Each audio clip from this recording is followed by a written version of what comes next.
বিশ্বের বৃহত্তম জানাজা রেকর্ড খোমেনির অংশ নিয়েছিল 1 কোটিরও বেশি। ইরান আত্মসমর্পণ করবে না, খামেনি দেখিয়ে গেলেন বীরের মৃত্যুই বড় প্রতিরোধ। আলোচনার মধ্যে গালিবাফ আরাকচিকে হত্যার ষড়যন্ত্র করে ইসরায়েল, ইরানের কাছে ফাঁস করে দেয় যুক্তরাষ্ট্র।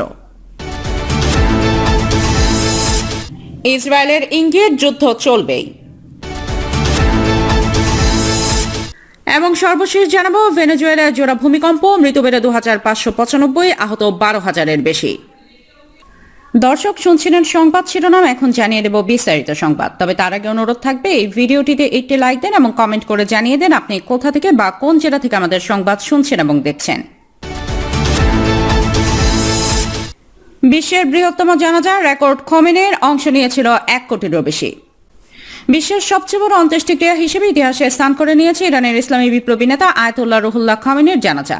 1989 সালের জুনে তেহরানে অনুষ্ঠিত ওই জানাজায় অংশ নেন 1 কোটির বেশি মানুষ। কঠোর নিরাপত্তা ব্যবস্থা নেওয়ার পরও নজিরবিহীন বিশৃঙ্খলা দেখা দেয় জানাজায়, যাতে প্রাণ যায় 8 জনের। আহত হয়েছিলেন 11,000 মানুষ। 1989 সালের 6 জুন সকাল থেকেই তেহরানের রাজপথ পরিণত হয় মানুষের সমুদ্রে। শুধু রাজধানী নয়, ইরানের নানা প্রান্ত থেকে লাখো মানুষ ছুটে আসেন প্রিয় নেতাকে শেষ শ্রদ্ধা জানাতে। আয়াতুল্লাহ রুহুল্লাহ খোমেনির মরদেহ বহন করছিলেন বিপ্লবী গার্ডের সদস্যরা। অন্যদিকে মাথা বুক চাপড়ে শোক প্রকাশ করছিলেন লাখো মানুষ। জানাজা পড়ান আয়াতুল্লাহ মোহাম্মদ রেজা।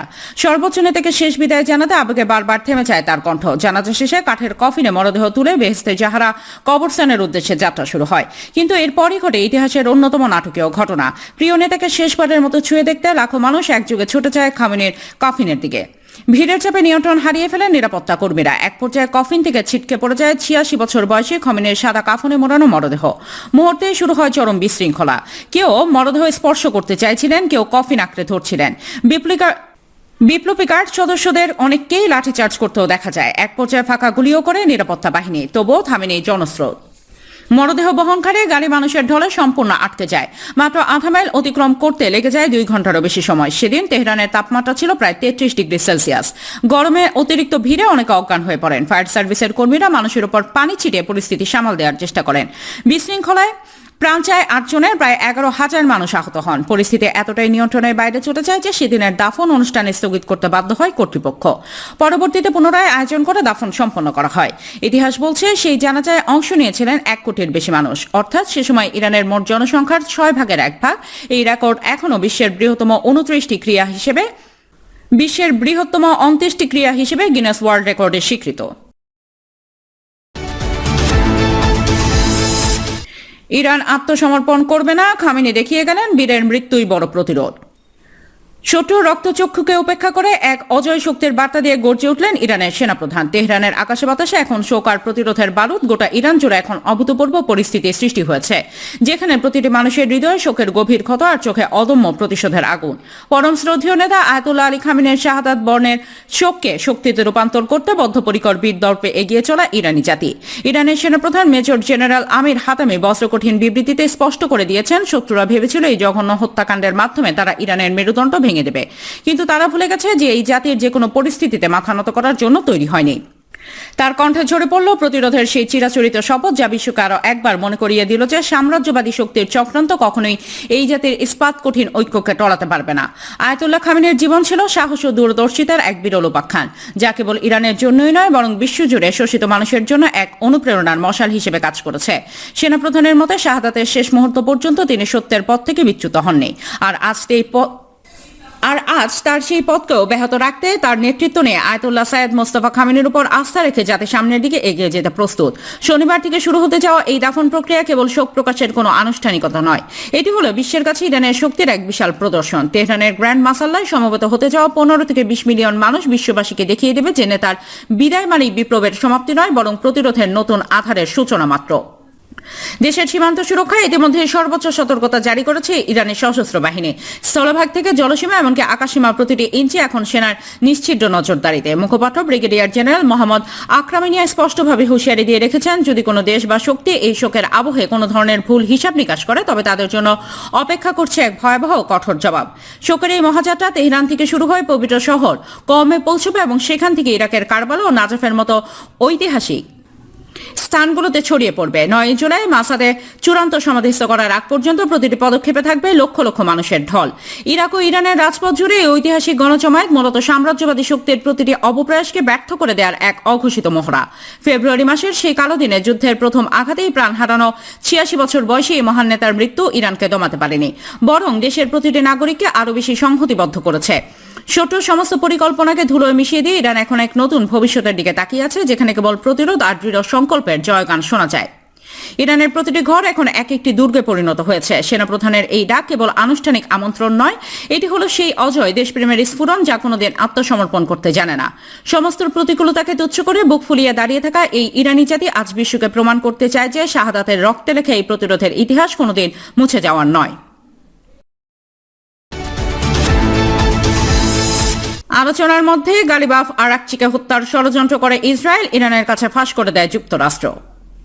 যুক্তরাষ্ট্রের বর্তমান ও সাবেক কর্মকর্তাদের ভাষ্য অনুযায়ী ইসরায়েল ইরানের শীর্ষ পর্যায়ের আলোচকদের হত্যা করতে পারে বলে আশঙ্কা করেছিল ওয়াশিংটন।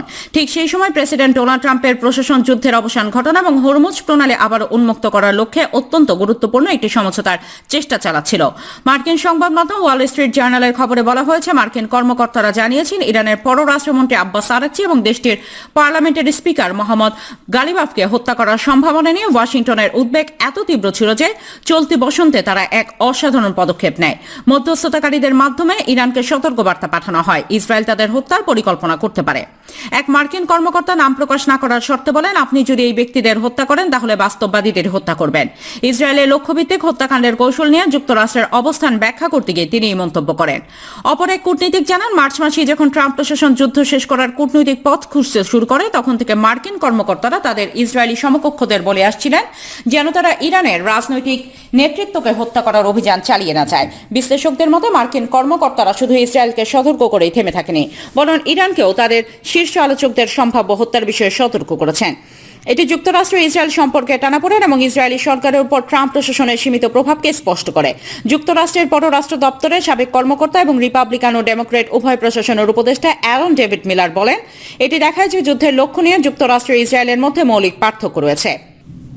একই সঙ্গে এটি প্রমাণ করে ইসরায়েলের প্রধানমন্ত্রী যে কোনো মূল্যে যুক্তরাষ্ট্রের সম্ভাব্য আলোচনাকে ভণ্ডুল করতে দৃঢ় প্রতিজ্ঞ। ওয়াশিংটনে ইসরায়েলি দূতাবাস এই বিষয়ে মন্তব্য করতে অস্বীকৃতি জানিয়েছে। হোয়াইট হাউসের কাছে মন্তব্য জানতে চাইলে এক মার্কিন কর্মকর্তা বলেন, প্রেসিডেন্ট চান শান্তি প্রক্রিয়াটি এগিয়ে যাক। ইসরায়েলের সম্ভাব্য হত্যাকাণ্ড নিয়ে যুক্তরাষ্ট্রের উদ্বেগের বিষয়টি এর আগে মার্কিন সংবাদ মাধ্যম দ্য নিউ ইয়র্ক টাইমসও প্রকাশ করেছিলেন। ইসরায়েলের ইঙ্গিত যুদ্ধ চলবেই। শান্তি আলোচনা যখন দোরগোড়ায়, যুদ্ধ কি তখন সত্যি শেষের পথে নাকি মধ্যপ্রাচ্য আরও দীর্ঘ এক সংঘাতের দিকে এগোচ্ছে? ইসরায়েলের প্রধানমন্ত্রী বেনিয়ামিন নেতানিয়াহুর সর্বশেষ বক্তব্য সেই প্রশ্নই জোরালো করে তুলেছে, কারণ তার ভাষায় এই যুদ্ধের শেষ নেই। এমন মন্তব্যের পর নতুন করে উদ্বেগ ছড়িয়ে পড়েছে পুরো অঞ্চলে। টেলিভিশন চ্যানেল ফোরনকে দেয়া এক দীর্ঘ সাক্ষাৎকারে নেতানিয়াহু স্পষ্ট ইঙ্গিত দিয়েছেন ইসরায়েলের সামরিক অভিযান থামছে না। মধ্যপ্রাচ্যে ইসরায়েলের যুদ্ধ শেষ হওয়ার পথে কিনা এমন প্রশ্নের জবাবে তিনি বলেন, এর কোনো শেষ নেই।